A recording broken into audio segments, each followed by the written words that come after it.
It's the Billy Revolution. It's up to you. Billy Revolution. Here's what you gotta do. The Billy Revolution. A quadrilateral grow under your chin, not in the center though, 'cause it's the Billy Revolution. It's the Billy Revolution. It's the Billy Revolution. Billy Revolution. Welcome to the Billy Revolution. It's nice to be back here in the spring weather coming upon us, and it is, of course, the prop season 2. And unfortunately, we keep forgetting the props. We hate to disappoint on the Billy Revolution. The Emperor's New Clothes. Long, long ago, there was an emperor who was more interested in clothes than anything else in the world. He had a special outfit for every day of the week and every hour of the day. Everyone loves that story. That's a dangerous way to talk. Everyone loves that story. And it is the lingo of the democratic consensus-building authoritarianism that is spreading through the Western world. And when we talk about that, we are not talking about authoritarian states, which make up more than half the world's population. We're talking about what the so-called democracies, and the democracies that are looking at telling us how to think. And one of the catchphrases for this consensus building authoritarianism that is rampant is everybody wants what's best for their children. Everyone in Ottawa thought it was the coldest February. It was too much. Even people liked it. And it's a way of speaking. It's a way of speaking that's dangerous, and it's a way of speaking that encourages people not to think. And I want to talk about this today because it's even more rampant, I believe, because of media, because of the way that we are having interactions now.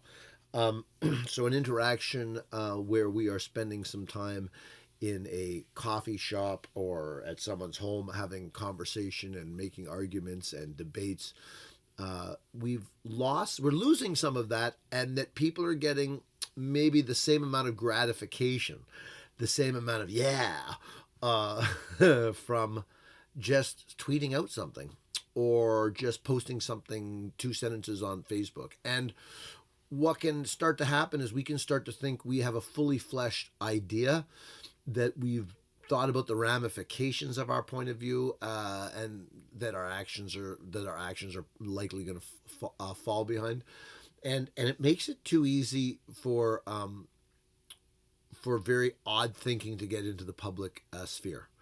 Now, odd thinking is problematic because depending on how your values are aligned and the way you're brought up and the things you think, obviously, odd thinking could be that gay people can get married. Odd thinking could be that there's white privilege. So those are two things that could be odd to some people. What I'm concerned most about, though, in a authoritarianism is that it's not looking for debate. It's not looking for dialogue. It's looking to say the world is this way, and this is the way we all know the world is. And I think we have to be very wary of that, and I think we have to be more wary of that than ever in a social media world.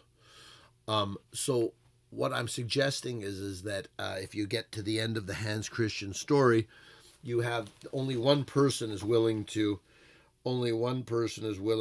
say that there's something amiss, right? And the person who says there's something amiss, where is it?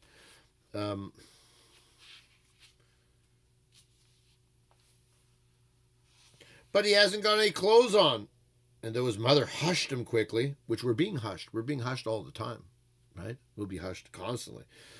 The emperor had heard. Perhaps the child was right.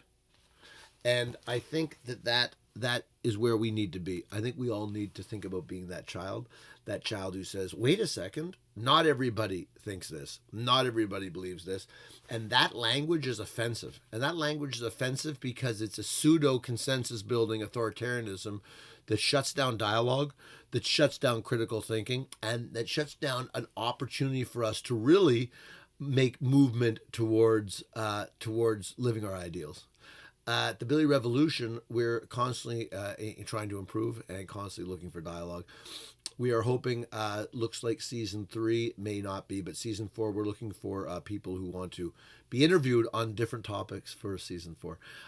Remember, the screen is killing you.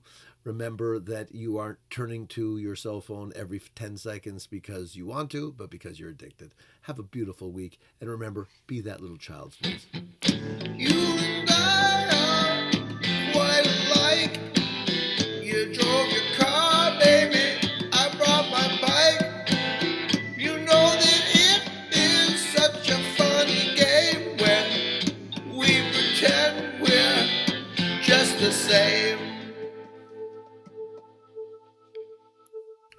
Miranda is very concerned about her children's well-being vis-a-vis social media. They're just young teenagers. And so what she's done is she's decided to get rid of internet at her home and have her children use other modes of communication, such as the wired-in phone, letters, and dropping by people's houses.